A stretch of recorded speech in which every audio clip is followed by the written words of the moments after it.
Welcome to Hanging Out with Robert, that's me. This video is composed of things that I tinkered with throughout the day. For step-by-step detailed instructions of those tasks, you can click on the links in the comment section below. This video should contain tips and tricks of things that I've learned throughout the year. Now, I only plan on leaving this video posted for about 30 days. I hope you enjoy it. Thank you very much for watching. I am headed out to go work on this 850. I'm going to finish up the PCV. Swap that turbo stuff over. Stop by and see Mom again on my way over there. Mom is still in the hospital. So let me go and put this guy's 850 back together after I stop by and check on her. I'm back here with this 850. Yesterday I got the fuel rail off, the manifold off. I'm getting ready to pull the oil trap box off when it started getting dark. I'm going to hang out here until 6:30. 6:30 I am out of here. Hopefully I'll be done. Couple of rotted vacuum lines. We're going to replace that stuff. Take this manifold out of the way and just keep cracking here. I'm going to set it up. I got about 35% battery. When it drops down to about 10%, I'll put it on the charger. So let me get started. I have the box off. There was a lot of rotted debris down here. I'm going to turn the light on so I can see down in those holes, see how clear they are. Regardless of how clear these look, you still want to run your tube. That top tube is clear. That bottom tube is a little bit of crud right there. So you got to shove something down there to clean down into the oil pan. But right now it doesn't look bad, so I'm going to clean that, pull the PTC off the intake tube, clean that, and right now I'm going to go back to Facebook Live. My tinker there at the salvage yard.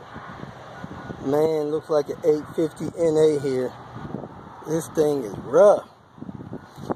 Anyway, seen somebody in a silver 850 on the interstate. They wanted to race.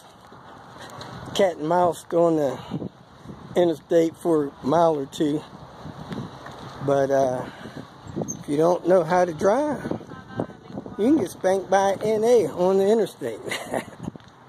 Anyway, going in here to grab a couple of things. I lost the seal on the fuel rail.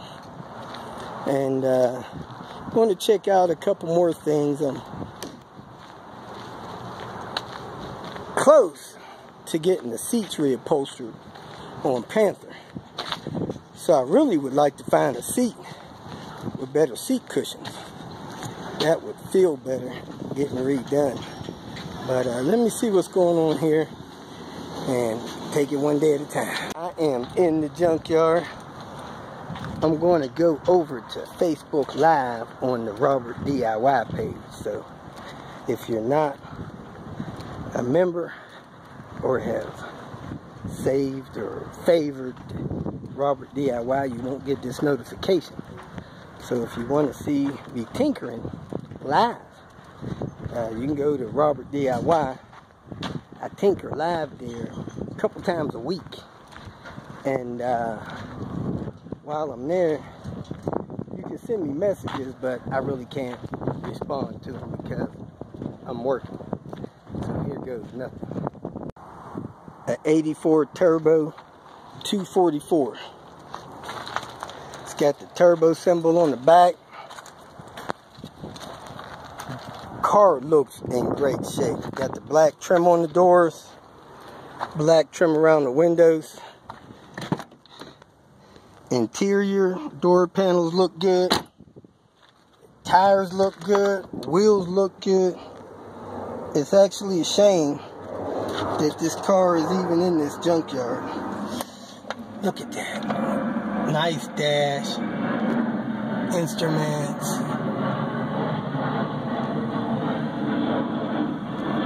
It's a shame. Roof liner. Sunroof. Power windows. Turbo, baby. It's a shame this car is in here.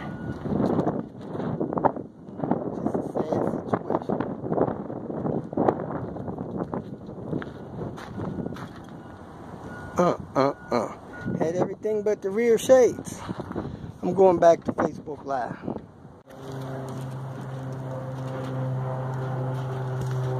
No, when I saw this one over there on Saturday, I said to myself, man, I wonder when they're going to put that one in, you know? They put them in as soon as they can, man.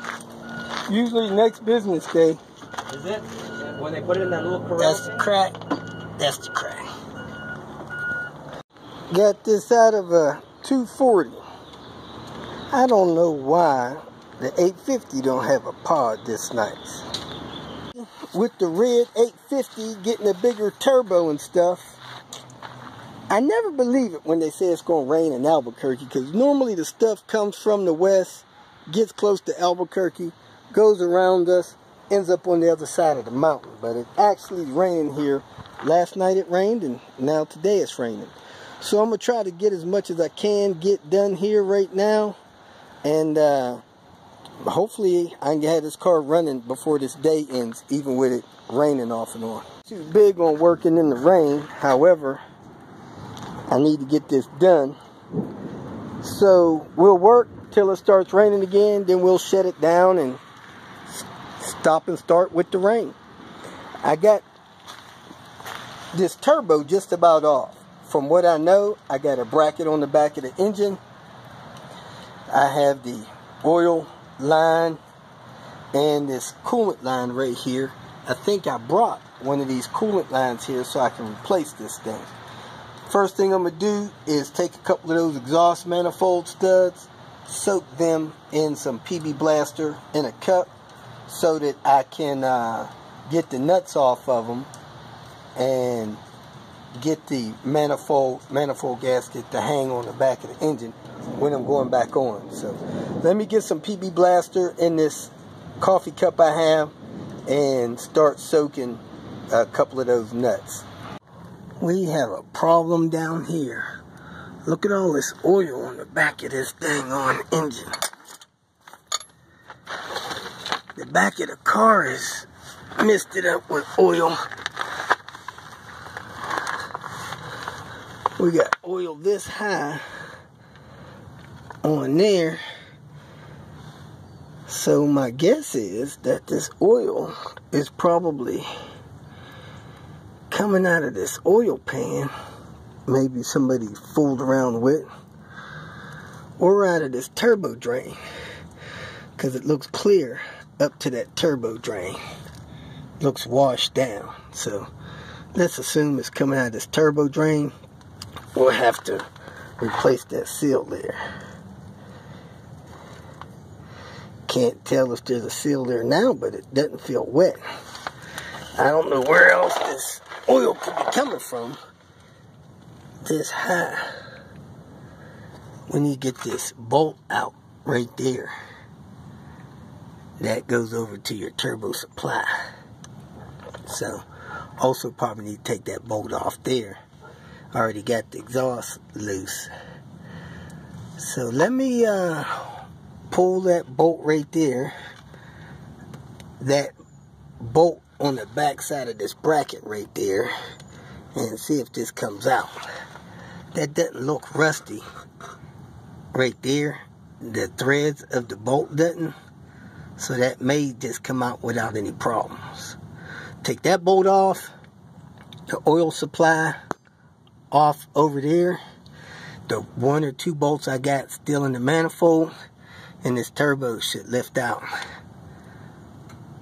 Some people take these 2 bolts out here. You got a bolt in the spacer there, a bolt in the spacer there. But if you just take this bolt out right there, it'll be the same thing. Let me go get a tool that'll reach that. Looks like a 10mm. I'll bring down the 10 and the 12 on that. The clamp that holds these fuel lines on the back of the engine, raise the lines up and then snug the clamp down so that I can get at that bolt for the oil line. That oil line bolt is a 19mm. I got it out. I got 2 bolts I think still hold the manifold in and this coolant line. So I'm going to go ahead and pop this coolant line loose after I drain what I can out of the radiator, trying to get the level out of that bottle, because that's going to feed that, and as soon as I disconnect that line, it's going to drain this bottle. So let's see if we can get that down, pop this loose, and drain some of the coolant out of the radiator. When it's probably not going to be possible to get it in through that space with this drain line hooked up, oil drain, and the oil supply. So I'm going to take this off. I'm also going to take this hose off, this hose off, this hose off, because we're hooking up new hoses. So let me go ahead, pull that stuff off, get this down in the position, get the exhaust manifold on there. You got to trim these exhaust manifolds if you're using the S40 exhaust manifold, and get this thing installed. If you feel that this information was useful, please like it and share it with your social media friends. You can subscribe to my channel so that you will get notifications of future videos that I post. You can follow me on Twitter, and if you need to contact me directly, please visit my website. And if you have any questions, leave them below, and someone or myself will reply to them. Again, thank you very much for watching.